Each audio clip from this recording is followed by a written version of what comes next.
Our story begins long before anyone at the Second Royal Academy is born. Once there was a man named Gaius, the strongest sage in the world. He mastered every spell he could with the 3 crests he was born with. But even at the top, he hit a wall. No matter how far he pushed, his potential was capped by the marks on his body. So he does something insane. He abandons his life, casts a reincarnation spell, and flings his soul thousands of years into the future in search of a better crest and a higher ceiling. When he opens his eyes again, he's no longer Gaius. He's a boy named Mathias Hildesheimr, the 3rd son of a noble family. On his hand, he now bears the 4th crest, optimized for close combat. The very crest he always wanted, except there's one problem. In this era, people call it the Weakest Crest. Magic has regressed so badly that what was once the strongest mark is now dismissed as useless. Humanity's knowledge of magic and swordsmanship has collapsed. Basic spells are forgotten, and enchanted weapons are crude imitations of the past. Wikipedia. Mathias doesn't get discouraged. If anything, he's amused.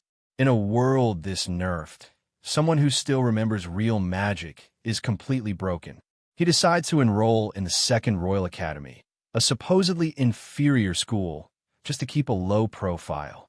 On the way to the capital, he casually slays a powerful monster like it's nothing and enchants a sword with real ancient techniques. In the city, he meets 2 girls, Lurie Abendroth, a noble with the 1st crest, and Alma Lapucius, an archer with the 2nd crest. They're aiming for the academy as well, but their view of magic is shaped by this weakened era. At the entrance exam, Mathias enchants a sword for Lurie that's so powerful it shocks the instructors. He then defeats the knight Captain Gaius in a duel, showing off frightening speed and wordless magic. Both Lurie and Alma pass alongside him, and Lurie immediately develops a shy crush on the calm, overpowered boy who makes everything look easy. The headmaster, Edward, recognizes Mathias' ability and asks him to teach the students his wordless casting, a style this era considers bad practice. And at the inter-academy competition against the prestigious First Academy, Mathias exposes one of their top students, Devialis, as a demon and annihilates him in front of everyone, proving just how far humanity has fallen and how dangerous the hidden enemy still is. By the way, if you enjoy these long, episode-by-episode anime recaps, don't forget to like the video and subscribe to the channel. It helps a lot and lets me keep breaking down full seasons like this one. After the demon at the competition is defeated, the king personally calls Mathias to the castle. The kingdom is stunned that a single student uncovered and killed a demon so easily. As a reward, the king offers him anything within his power. Mathias doesn't ask for gold or fame. He asks for access to the kingdom's dungeons and their resources. To him, dungeons are just convenient supply stores for rare magic materials. The king reveals a disturbing truth. After the Great War against demons, the kingdom's most powerful sorcerers mysteriously vanished. Mathias immediately understands what really happened. Those sorcerers must have been demons in disguise, embedded in human society to sabotage magical progress. Once the war ended and their cover became risky, they disappeared, leaving humanity weaker and confused. With that, Mathias concludes that demons must now be planning something much bigger, assembling armies, weakening defenses, and waiting for the right moment to strike. The king allows him to keep teaching wordless casting at the academy and grants special permission to harvest materials from the dungeons. Mathias then takes Lurie and Alma into a nearby dungeon to train them properly. There, he teaches Alma to use her bow in combination with powerful magic and helps Lurie learn how to craft and enchant weapons and armor. They push deeper than any normal first-year students should, reaching the 10th floor and leveling up dramatically. Then Mathias goes even deeper alone, collecting adamantine and fighting a boss monster that would be a national threat in this era, but to him, it's just another stepping stone. The fight draws the attention of distant demons who sense his overwhelming magic, and when he returns, Lurie and Alma reveal that the name Gaius has become a legendary god of magic over the last 5,000 years. Mathias just smiles. He knows that god was just him on a Tuesday. Soon after, demons make their move. Two demons enter the capital to avenge Devi Elise, targeting Mathias and his friends. Lurie and Alma handle the weaker one, putting their new training to use, while Mathias goes after the stronger demon alone. He dispatches it with shocking efficiency and once again proves that the Weakest Crest is a joke title when the person using it actually knows what they're doing. As a reward for saving the kingdom again, the king gives Lurie and Alma a sizable cash reward and hands Mathias something far more valuable: the locations of every dungeon in the country. In the throne room, Mathias senses something else, a surveillance spell. A demon is spying on the king through a remote link. With precise magic, Mathias attacks through the spell itself, injuring the demon on the other end. The king recognizes the voice as Erhardt, his former mage captain, who had conveniently vanished not long ago. Now, they know where a powerful demon is hiding, but it should take over a year to travel that far under normal circumstances. Mathias doesn't plan to wait a year. He takes Lurie and Alma into the mountains to meet an old acquaintance from his past life, Iris, the Black Dragon. Once an enemy he defeated, she's now one of the strongest dragons alive, and the only one who knows Mathias is actually Gaius reincarnated. An accident centuries ago blew human civilization back to the Dark Ages, destroying advanced magic and technology and even damaging Iris's wings. Mathias repairs her wings with ancient spells, and in return, she agrees to help them. With Iris flying them at dragon speed, the trip to Erhardt's hideout takes a day instead of a year. They infiltrate Erhardt's mansion, and Mathias exposes him in an instant, bypassing his invisibility. Erhardt refuses to believe a mere academy student could have heard him from so far away, so he attacks. Alma's magi toxin arrows cripple his magic, turning a dangerous foe into easy prey. Then Mathias reveals a bigger threat, a mist demon hiding in the surrounding forest, guiding Erhardt. He curses the demon's overloaded magic, making it explode and revealing a buried dragon vein pillar, a massive crystal structure used to tap the world's magical energy. The demons plan to use it to summon a monster army right outside the capital. With that plan ruined, Mathias returns to the academy and vouches for Iris to enroll in human form. She hilariously fails the written exam, but when she almost destroys the arena in a duel, they let her in, on the condition that Mathias repairs the damage. Barrier construction becomes the next major project. Mathias wants to cast a powerful, city-wide barrier to keep demons out for good, but he needs a huge magi stone and a lot of help. The second academy students are on board, but manpower is limited. The king turns to the first academy for support, but their headmaster, Facus, arrogantly refuses. In his mind, the first academy is superior, and he sees wordless casting as heresy. Mathias proposes a rematch, another inter-academy competition. Facus agrees, but only if Mathias doesn't participate, believing that without him the second academy is helpless. On the day of the duel, 51st Academy students face 5 from Second Academy. But this time, every Second Academy student knows wordless casting and real combat tactics. They completely wipe the floor with the First Academy. The king, watching in secret, realizes Facus has been deliberately suppressing wordless casting. Enraged, he has Facus arrested. Freed from their toxic headmaster, the First Academy students happily join Second Academy's efforts to learn real magic and help build the barrier. They still need a massive magi stone, though. Mathias takes the party deep into a dungeon, far below where normal adventurers dare to go. There, using Iris's overwhelming power, they summon a dragon. After a brutal battle that pushes everyone's new skills to the limit, they finally slay it and claim a gigantic magi stone. With those materials, Mathias forges new gear, swords for himself and Lurie, a powerful bow for Alma, and a spear sturdy enough for Iris's raw dragon strength. With preparations complete, Mathias starts constructing the barrier around the capital. That's when the demons launch their full-scale attack. While he and Iris distribute adamantine around the city to anchor the spell, Lurie, Alma, and the students are left to defend the school from incoming demons and monsters. Lurie hastily crafts a special arrow, and Alma uses it to take down the first major demon. More demons follow, pushing the students hard, but Mathias finishes the barrier just in time. He wipes out the remaining demons and activates the spell, sealing the city from demon entry forever. Unfortunately, the demons had already used another dragon vein pillar to summon a massive monster army outside the city. The students use their newly learned wordless casting to hold off the first wave, then fall back as Mathias' party steps in to handle the heavy hitters. The strongest monster, a colossal void eater, grows stronger by consuming other monsters and magic. Instead of just killing it, Mathias feeds it specific spells so that, once they finally take it down, its body yields the best possible materials. After this victory, he realizes something. Staying at the academy won't be enough.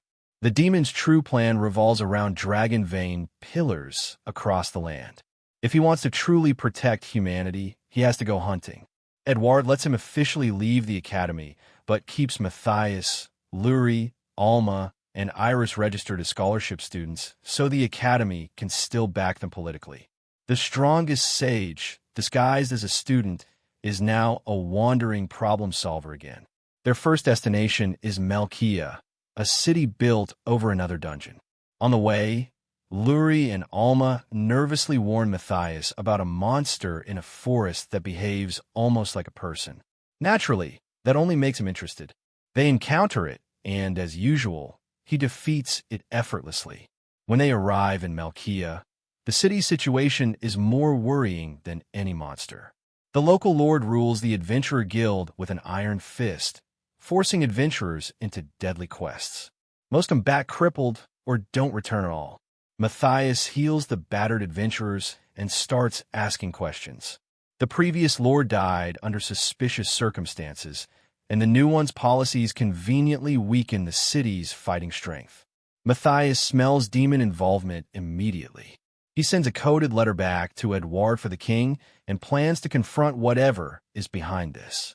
That night, he and the girl share one room at the inn, leading to awkward tension, especially between him and Lurie.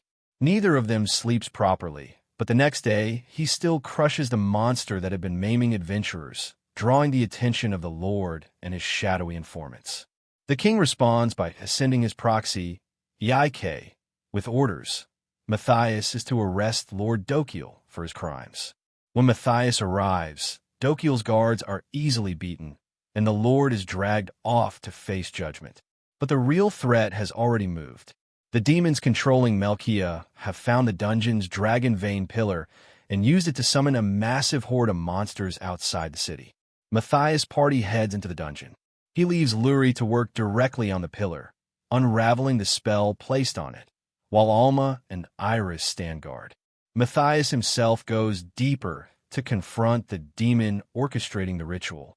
Through telepathic communication, he overhears the demon being guided by an even more powerful master, an ancient demon who knows the name Gaius and suspects Mathias might be his reincarnation, but isn't sure yet.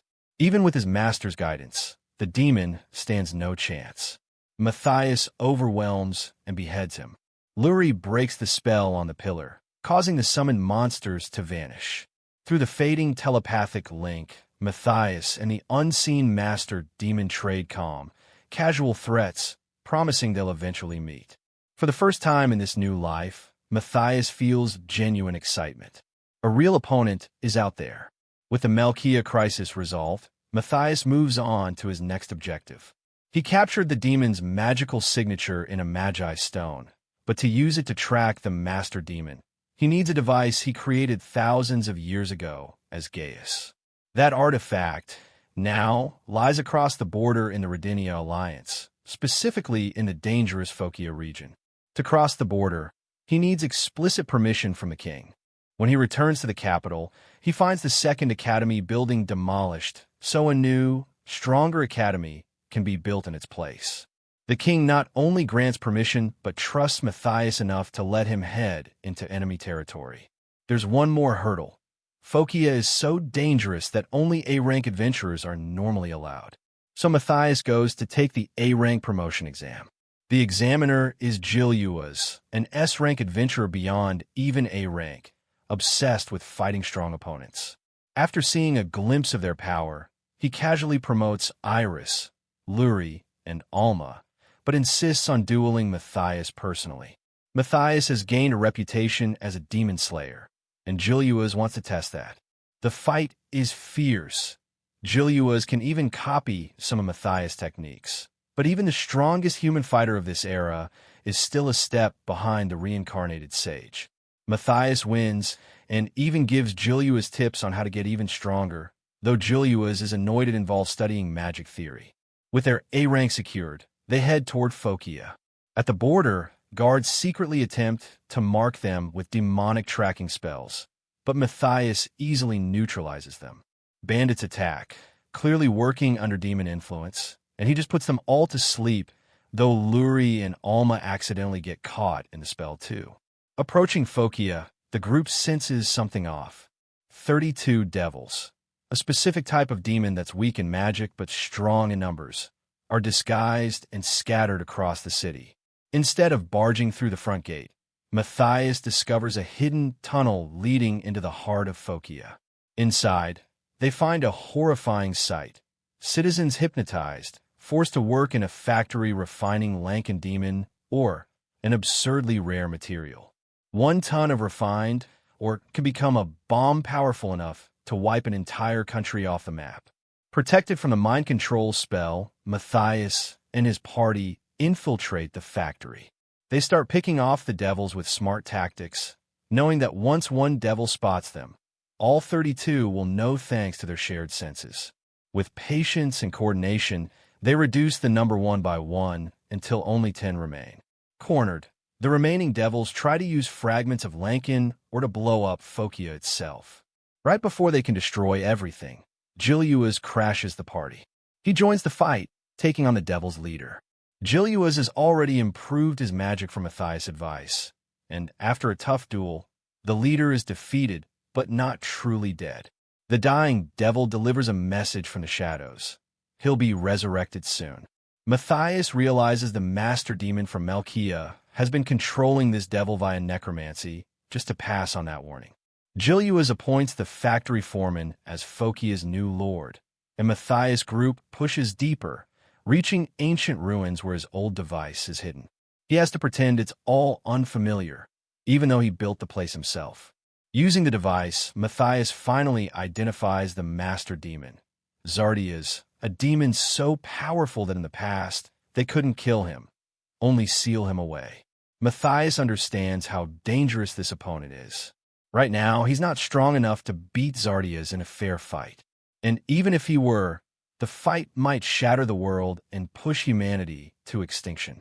Desperate, he uses his device to locate something else he crafted in his past life, an absurdly powerful sword hidden somewhere back home in the king's treasury. He doesn't have long. Zardius breaks his seal and flies straight for the kingdom, determined to stop Mathias from claiming that sword. As the demon descends, Iris tries to fight and is nearly killed instantly. Alma and Lurie rush into the treasury, frantically searching for the legendary weapon while Mathias clashes with Zardius in the sky. He can keep up, but every exchange pushes his body to the limit. The strongest sage might have found an opponent who can actually kill him. The situation only worsens. Zardius reveals that inside the barrier around the capital, he has resurrected every demon Mathias has defeated up to now and sent them to murder Lurie and Alma. The girls are suddenly surrounded as their past victories come back in undead form. Just when it looks hopeless, Edward and the Academy students arrive to aid Lurie and Alma, fighting off the resurrected demons. The girls manage to grab the sword and throw it to Mathias, but in that moment, Zardius impales him. For a heartbeat, it looks like the story ends there. Then Mathias stands back up. He reveals the secret of the sword. It's the most powerful weapon he ever crafted as Gaius, forged so that if its wielder dies, Their life force is converted into resurrection. Zardius, who thought he had finally killed his greatest obstacle, is forced back into battle with a now fully restored strongest sage. This time, Mathias overwhelms him and finishes the fight.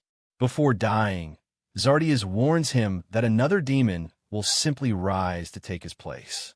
The war is far from over. Once again, the king rewards Mathias and his party with access to the royal treasury. While exploring it, Mathias finds an old adamantine arrow he crafted in his previous life, but notices the matching bow is missing. Tracking it down leads him to the Isis company, who had no idea what they were dealing with and melted the bow down into scrap. He buys all the remnants along with some magic stones, ready to turn junk back into top-tier gear for his friends. Gaius then brings troubling news. The neighboring Sahil Empire was attacked by an army of artificial doll soldiers, powered by complex magic far beyond what this era should be capable of. Mathias instantly suspects demon influence again, possibly a new mastermind hiding within Sahil and using it as a puppet state. As the dust settles, life in the kingdom returns to a fragile normal. Lurie, thinking about how often Mathias risks his life, shyly wonders if he might finally do something romantic, like kiss her. Instead, he hands her a necklace crafted from one of the jewels they picked up, a quiet symbol of how much he values her. She blushes anyway. Their wounds heal, their gear is upgraded, and their path is clear. With demons still lurking in the shadows, dragon vein pillars scattered across the land, and now an entire empire possibly under demonic control, Mathias and his party decide to set off once more. The strongest sage, reborn with the so-called Weakest Crest, leaves the safety of the capital behind, ready to challenge whatever waits in the wider world. If you enjoyed reliving the strongest sage with the Weakest Crest from start to finish, don't forget to like the video, subscribe to the channel, and let me know which anime season you want broken down next. Your support keeps these long, episode-by-episode recaps going.